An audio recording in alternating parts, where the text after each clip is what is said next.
में आपका जो सीरीज चल रही है एनसीईआरटी साइंस क्लास 6, उसमें नेक्स्ट लेसन लेकर आए हैं chapter number 12, that is your electricity and circuits. ठीक है, इससे पहले चैप्टर 10 और चैप्टर 11 हम लोग कंप्लीट कर चुके हैं विद एक्सरसाइजेस विद एक्टिविटी। अब बात ये करते हैं कि इस वाले चैप्टर को आगे के लिए इसमें आगे बढ़ते हैं। ठीक, एज इट्स नेम सजेस्ट, इसमें हम लोग इलेक्ट्रिसिटी के बारे में बात करेंगे और उससे रिलेटेड जो भी इलेक्ट्रिकल टर्म्स होंगे उनके बारे में बात करेंगे, एज वेल एज सर्किट्स के बारे में बात करेंगे। ठीक, सो विल मूविंग ऑन। जैसा कि मैं देख रहा हूँ आपके बुक के अकॉर्डिंग, सबसे पहला टर्म जो आपके सामने आ रहा है वो है पावर हाउस। ठीक, उससे पहले थोड़ी सी और जनरल बात करते हैं। इसमें एक टर्म आ रहा है we use electricity. So electricity क्या होता है? क्या होता है इलेक्ट्रिसिटी? इलेक्ट्रिसिटी थोड़े दिन की बात और है, ये भी मैनेज हो जाएगा। ठीक, हम लोग इसको कर देंगे कंप्लीट। इलेक्ट्रिसिटी आ रहा है आपके सामने। इलेक्ट्रिसिटी मतलब बिजली। सिंपली हम लोग बोलते हैं ना इन जनरल टर्म्स में, आज लाइट चली गई, बिजली चली गई, वो सिर्फ इसलिए बोलते हैं क्योंकि कॉमनली यूज जो हमारे पास यूज है, commonly used use of the electricity is lighting. यानी अगर घर में लाइट जल रही है तो बिजली आ रही है, तो इलेक्ट्रिसिटी आ रही है। लाइट नहीं जल रही है तो इलेक्ट्रिसिटी नहीं आ रही है। इसलिए उसी तरीके से उसका टर्म नाम पड़ गया। फॉर एग्जाम्पल, आपने देखा होगा पेट्रोल पंप पे पेट्रोल भी मिलता है, डीजल भी मिलता है, और आज की डेट में कुछ जगहों पर आपको सीएनजी गैस भी मिल जाएगी। ठीक, बट होता क्या है, हम क्या बोलते हैं? Petrol pump, because it is most commonly used. अगर 10 लोग वहाँ रिफिल कराने आ रहे हैं तो उनमें से 7 लोग पेट्रोल वाले होंगे, तो उसका नाम पड़ गया है पेट्रोल पंप। सिमिलरली कॉमनली जो यूज़ किया जाता है यही इलेक्ट्रिसिटी को बिजली के नाम से यूज़ किया जाता है। नहीं, बिजली आ रही है, बिजली चली गई। इंग्लिश में बोलेंगे तो लाइट आ रही है, लाइट चली गई। क्यों? क्योंकि हमारा जो फोरमोस्ट यूज़ है वो इलेक्ट्रिसिटी का, वो लाइटनिंग के लिए होता है। ठीक है, इसके बाद और भी बहुत सारे काम होते हैं। आप जो पंप होता है, इलेक्ट्रिक मोटर होती है, वो लाइट से चलती है, बट लाइट से नहीं चलती, वो इलेक्ट्रिसिटी से चलती है। ये सारी चीज़ें, जितने भी अप्लायंसेस हमारे घर में हैं, आप शुरू से from the room 1 to kitchen to all the rooms आप घूम के देखोगे, आपको बहुत सारे अप्लायंसेस दिखाई देंगे। बट एक हर रूम में कॉमन चीज़ जो होगी वो होगी बल्ब, लाइटिंग रॉड, CFL, कुछ भी, LED लाइट, कुछ ना कुछ ऐसा होगा जो हर जगह कॉमन होगा और वो कॉमन यूज्ड है। इसलिए हम लोग लाइट और बिजली इस तरीके से यूज करते हैं। बट अगर हमें टेक्निकली बात करनी हो, साइंस के टर्म्स में बोलेंगे, इलेक्ट्रिसिटी आ रही है, इलेक्ट्रिसिटी नहीं आ रही है, इलेक्ट्रिसिटी कनेक्शन हुआ है हमारे यहाँ। ठीक है, अब बात करते हैं कि ये स्टार्ट कैसे होती है। अप्लायंसेस आपने देख लिए, कैसे कहाँ से क्या बनना शुरू होता है। देखो, ये आपका पावर स्टेशन है। ठीक है, जो मैंने यहाँ लिखा है पावर स्टेशन, पावर हाउस, कुछ भी कह सकते हो। बट होता क्या है, बिजली की स्टार्टिंग यहाँ से भी नहीं होती, यानी इलेक्ट्रिसिटी एग्जैक्टली यहाँ से भी नहीं बनती, उससे पीछे से किसी ना किसी और चीज़ से बन रही होती है। ये पावर स्टेशन, पावर हाउस वो काम करता है कि यहाँ पे एक्यूमुलेशन होता है, फॉर्मेशन होता है, और उसके बाद इसका ट्रांसमिशन होता है। धीरे धीरे हम लोग सारे टर्म्स पे पहुँचेंगे। ठीक है, सबसे पहले इसके पीछे आप अगर यहाँ पे देख पा रहे हो, इस पार्ट में, यहाँ पर मैं कलर चेंज करके देखता हूँ, ये वाला एरिया जो है ये है डैम। ठीक, अब बोलोगे डैम से कैसे बिजली बनती है? Coming on it. Dam means water reservoir, जहां से पानी धीरे धीरे कभी आपको अगर मौका मिले या कभी आप गए हो तो आपने देखा होगा, पानी कभी वहां से बहुत धीरे से छोड़ा जाता है, निकल रहा होता है, गिरता रहता है धीरे धीरे। कभी कभी पानी का फ्लो बहुत तेज होता है। ठीक है, तो उसका क्या कारण है? उसके 2 रीजन है। एक तो ये डैम है, पानी को रोक के रखता है। इसके अगल बगल, यानी इस वाली वॉल के, ये जो वॉल लाइन में ड्रॉ कर रहा हूँ, इसके इस तरफ, इसके आगे की तरफ जितना भी होगा ना, ये पानी यहाँ पर इस बैक साइड में यहाँ पर रोक के रखा गया है, इस जगह पर, यहाँ पे सारा, और उसको जितनी ज़रूरत होती है उतना छोड़ा जाता है। यहाँ से गेट्स होते हैं, गेट ओपन किए जाते हैं, और गेट्स उसी रेशियो में ओपन किया जाता है जैसी जैसी रिक्वायरमेंट होती है। और फॉर एग्जांपल मान लेते हैं पीछे से कभी पानी बहुत ज़्यादा आ गया, कहीं बाढ़ आ गई, वहाँ से पानी को छोड़ दिया गया है, तो इनके गेट्स भी ओपन कर दिए जाते हैं ताकि इस पर बहुत ज़्यादा, ये जो वॉल आपको दिख रही है मैं क्लियर करता हूँ, ये वाली जो वॉल दिख रही है इस पर बहुत ज़्यादा प्रेशर ना पड़े ताकि ये टूटे नहीं। फ्यूचर में कभी भी ज़रूरत पड़ेगी तब ये पानी को फिर होल्ड कर सकता है। ठीक, एक तो ये हो गया डैम का काम। दूसरा काम है, डैम से इस हाइट से पानी गिरता है। फॉर एग्जांपल ये मान लेते हैं ये एक हाइट है, तो यहाँ से पानी गिर रहा है नीचे। अभी आपके पास धीरे धीरे जैसे जैसे आप आगे बढ़ोगे बहुत ज़्यादा कंफ्यूज होने और बहुत ज़्यादा स्ट्रेस लेने की ज़रूरत नहीं है। होता क्या है, पानी जब यहाँ से गिरता है तो यहाँ पर कुछ टर्बाइंस लगी होती हैं, कुछ ऐसा समझ लो कि गोल गोल पहिए लगे होते हैं, वो घूमते हैं।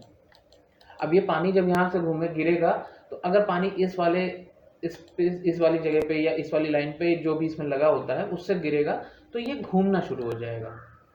ठीक, अब होगा क्या, एक एनर्जी का यहाँ फॉर्म है जो पानी के अंदर है। जब वो पानी यहाँ पे गिरेगा तो ये जो पहिया है जिसको टरबाइन बोलते हैं ये घूमने लगेगा। तो ये वाला जो एनर्जी का फॉर्म है इस वाले एनर्जी के फॉर्म में कन्वर्ट हो जाएगा।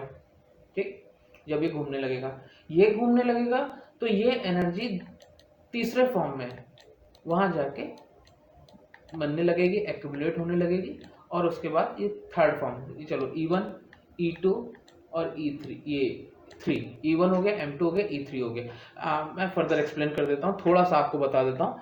ये यहाँ पर हम लोग पोटेंशियल एनर्जी और काइनेटिक एनर्जी की बात कर रहे हैं। पोटेंशियल होती है उसके यहाँ पर, जैसे देखो पानी इतनी ऊंचाई पर है ना इस हाइट पर, तो यहाँ पर उसकी पोटेंशियल एनर्जी, उसकी ग्रेविटेशनल पोटेंशियल एनर्जी। जब नीचे गिरेगी तो यहाँ पे काइनेटिक एनर्जी हो जाएगी। जब ये घूमेगा तो ये मैकेनिकल एनर्जी होगी, और ये मैकेनिकल एनर्जी ये यहाँ पे स्टोर होगी in the form of electrical energy. आपको समझ में आ रहा है तो बहुत अच्छी बात है। फिर से मैं कहूँगा कि अगर नहीं समझ में आ रहा है तो ये आपका पार्ट नहीं है, ये सिर्फ मैं एडवांस बताने की कोशिश कर रहा हूँ ताकि आप लोग एक प्रोसेस समझ सकें कि बिजली बनती कैसे है। एक प्रोसेस ये हो गया जिसमें पानी गिर रहा है, टरबाइंस घूम रहे हैं और इलेक्ट्रिसिटी जनरेट हो रही है। ठीक, शॉर्ट में इतना डिटेल मैंने बता दिया है, एक बार आप चाहो तो रिवाइंड करके इसको चेक कर सकते हो। नेक्स्ट ऑप्शन है ये वाला, ये है विंड मिल्स, विंड टरबाइन। इसमें क्या हो रहा है, यहाँ पे हवा चलती है, तो ये ब्लेड्स जस्ट लाइक आपके जो घर में पंखे लगे हैं ये उसको घुमाना शुरू करते हैं ऐसे, और फिर से वही प्रोसेस, बस इस बार वाटर की जगह एयर यूज हो रही है। ठीक है, एयर यूज होगी, ये होगा एयर अपनी काइनेटिक एनर्जी को इसमें ट्रांसफर करेगी, ये घूमेगा, ये मैकेनिकल एनर्जी में कन्वर्ट होगा, मैकेनिकल एनर्जी से ये आपका इलेक्ट्रिकल एनर्जी में सेव हो जाएगा, और उसके बाद यहाँ से ट्रांसमिशन शुरू हो जाएगा। ये और ये ठीक है। Moving on to the next, ये हाँ मैं बता रहा था ये और ये सेम है। यहाँ जो टरबाइंस की बात हो रही थी यही थी, इनमें पानी गिरेगा, ये घूमेंगे तो मैकेनिकल एनर्जी कन्वर्ट हो गए इलेक्ट्रिकल एनर्जी में हो जाएगी। ठीक है, नेक्स्ट चलते हैं। नेक्स्ट, इसमें से दोनों पिक्चर्स ऑलमोस्ट सेम है। एक आपका कोल है। अच्छा, इसमें एक चीज रह गई, मैं पहले बता दूं। एक आपने घर में बहुत सुना होगा हाइडल। हाइडल मतलब होता है HYDEL, ये स्पेलिंग होती है हाइडल की। ठीक, बोलते क्या है, ये बिजली वाले हैं, ये हाइडल वाले हैं। हाइडल नहीं होता है, हाइडल मतलब कुछ नहीं होता है, ये हाइडल पावर प्लांट है पानी के लिए। ठीक है, टर्म डिराइव्ड फ्रॉम वाटर। ये वाला विंड पावर पॉइंट प्लांट है, ये पानी से हो रहा है, ये हवा से हो रहा है, ये पानी से हो रहा है। नेक्स्ट चलते हैं, ये वाला आपका कोल जनरेशन है, यहाँ पे कोल जलाया जाता है, यानी कि हीट एनर्जी कन्वर्ट होती है इलेक्ट्रिकल एनर्जी में। ठीक, यहाँ पे कोल प्रोसेस क्या है वो हमारे ना पार्ट ऑफ सिलेबस है, ना हमें फर्दर कभी भी जानने की जरूरत पड़ेगी, तो सिर्फ आपको इतना ही जानना है कि यहाँ पे कोल जलाते हैं, कोयला जलाया जाता है और उससे होता है। ये तीसरा वाला है, इसके लिए कलर चेंज करना पड़ जाएगा। ठीक है, ये इसमें तो कोई नहीं दिख रहा, चलो छोड़ो, जिस पे थे उसी पे चलते। ये वाला, ये है न्यूक्लियर पावर प्लांट, NPP। ठीक, न्यूक्लियर पावर प्लांट है। यहाँ पर क्या होता है, यहाँ पे आपकी केमिकल एनर्जी कन्वर्ट होगी इलेक्ट्रिकल एनर्जी में और फर्दर वो डिस्ट्रीब्यूट होगी। ठीक है, यहाँ तक हो गया। इसके बाद नेक्स्ट पे आ जाते हैं, चलो इसमें एक चीज़ रह गई है पीछे वाले में, पहले हम लोग पीछे वाले पे ही चलते हैं। यहाँ पर क्या है, एक एक आपका चीज़ रह गई जो मैं बराबर बता रहा था, पावर डिस्ट्रीब्यूशन। यानी बिजली बन कहीं रही है, इलेक्ट्रिसिटी बन कहीं रही है, उसके बाद क्या हो रहा है। तो क्या हो रहा है कि जैसे ये आपका पावर हाउस है जहाँ पे बना, या सबसे पहले स्टेशन मान लेते हैं, पावर स्टेशन जहाँ पे जनरेट हुई इलेक्ट्रिसिटी, वहाँ से पावर हाउस तक आई। क्योंकि यहाँ पर जो इलेक्ट्रिसिटी की इंटेंसिटी होती है वो इतनी ज़्यादा होती है कि हमारे अप्लायंसेस को ख़राब कर देगी। तो यहाँ पर हम उसको करते हैं स्टेप डाउन।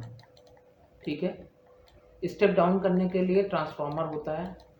इसके बाद पावर हाउस से हमारे घरों तक जो आता है वो आता है थ्रू, यहाँ से आ गया ट्रांसफार्मर। और ट्रांसफार्मर क्या करता है, इसको फर्दर स्टेप अप करता है, जितनी रिक्वायरमेंट होती है उस लेवल पे लेके आता है। और रिक्वायरमेंट है हमारी 230। प्रीवियस जो पहले हुआ करता था जब मैं पढ़ता था तब ये 220 था, अब ये हो गया है 230 टू 240 वोल्ट। ये हमारी रिक्वायरमेंट हो गई, हमारे अप्लायंसेस अब इस पर लेवल्ड होते हैं। ठीक, नेक्स्ट टर्म, सेशन को यहीं वाइंड अप करेंगे। सेशन ये वाला लंबा होगा, पार्ट वाइज होगा, तो धीरे धीरे हम लोग इसमें देखेंगे। इसके बाद बात आती है कि हम लोग इलेक्ट्रिक सेल्स, जैसे ये तो होगा तो जो कहीं पे कनेक्टेड नहीं होते फिर भी काम करते हैं, जैसे ये आपका टॉर्च।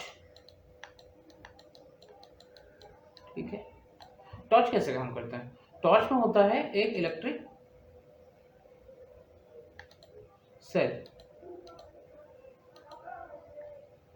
कुछ इस तरीके का है ना, ये होता है। इसमें 2 टर्मिनल्स होते हैं और कुछ और चीज़ें होती हैं, जैसे कैलकुलेटर हुआ, या और आपका क्या, वॉचेस, जो बच्चे आप लोग वॉच पहनते हो या बड़े भी पहनते हैं, उनमें इसी तरीके का सेल यूज होता है। इलेक्ट्रिक सेल ये भी है, इलेक्ट्रिक सेल ये भी है।